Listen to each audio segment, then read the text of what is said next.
શહેરના મહેન્દ્રપુરા વિસ્તારમાં પાણી જોડાણના કામ બાદ રહીશોએ પોતાની માંગ સાથે રજૂઆત કરી હતી।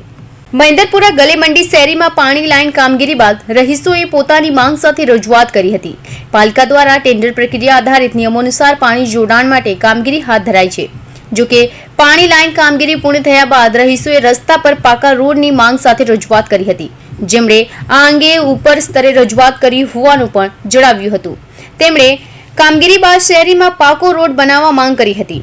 પ્રોબ્લેમમાં એ લોકો સાહેબ કે તમને ઠીંગણા મારને રોડ ચલાવી આપશું, અમે ના પાડી છે કે ઠીંગણા નથી, અમારે ડામર જ પાથરો છે। ના બીજી ફેરી શેરી ખોડાઈ છે, બીજી ફેરી પહેલાં ગ્રેનેટ લાઈન લખાઈ છે, આ બીજી ફેરી પાણીની લાઈન લખાઈ છે। એટલે વારે 2-3 મહિના લગીને આવ્યા ઇસ્યુ કર્યા કરવાના કોઈ મતલબ નથી। એના માટે કોઈને રજૂઆત કરી? રજૂઆત ઉપર લગીને રજૂઆત કરી છે કે અમે ઠીંગણા મારી આપશું।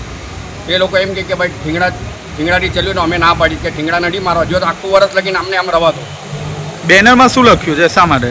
બેનરમાં એ લોકો પંચ કરવાનું કહે છે, અમે ના પાડી છે કે પંચિંગ નથી કરવું, અમારે આખો ડામરવાળો રોડ જ કરવો છે, નહીં તો રવા દો એમને એમ જ।